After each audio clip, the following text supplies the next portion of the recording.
고령층의 백신 접종 예약률이 80%를 넘기면서 상반기 1,300만 명 접종 목표 달성에 가까워지고 있습니다. 한때 저조했던 예약률이 갑자기 껑충 뛴 데는 IT 기술을 활용한 자녀 백신 예약 서비스가 적지 않게 기여했다는 분석이 나오는데요. 이런 가운데 어제부터 만 60살부터 64살 사이 어르신들을 대상으로 아스트라제네카를 30살 미만 군장병 등을 대상으로 화이자 백신 접종이 시작됐습니다. 첫 소식 류기환 기자입니다.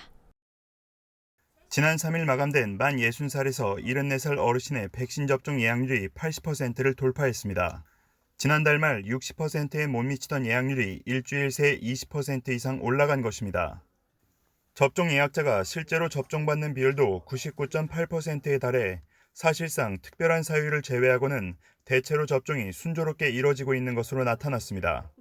처음 접하는 백신에 좀 공포감도 좀 있고 사실은 이제 조금 걱정도 많이 했는데 벌써 지금 접종한 지 한 10일 됐잖아요. 우려했던 것만큼 심하지는 않고 또 환자분들이 또 이전에 독감 백신 맞았던 그런 경험이 있어 그런지 잘 협조가 되고 희귀혈전 부작용에 대한 우려는 여전하지만 IT 기술을 활용한 자녀 백신 예약 서비스가 이러한 변화를 이끌어냈다는 게 전문가들의 분석입니다.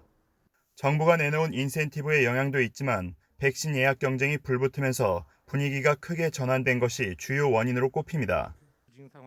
이에 따라 정부의 상반기 목표인 1차 접종 1,300만 명도 예정보다 이른 시점에 달성할 수 있을 것이라는 전망이 나오고 있습니다.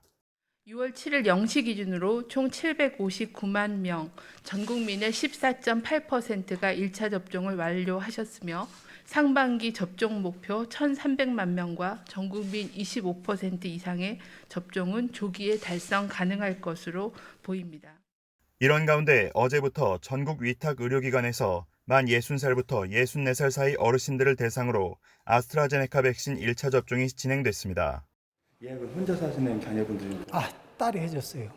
친구들 중에 제가 먼저 맞았는데 내가 그랬어요. 그냥 병원에서 편안하게 맞으라고 그래가지고 병원에서 맞는다고.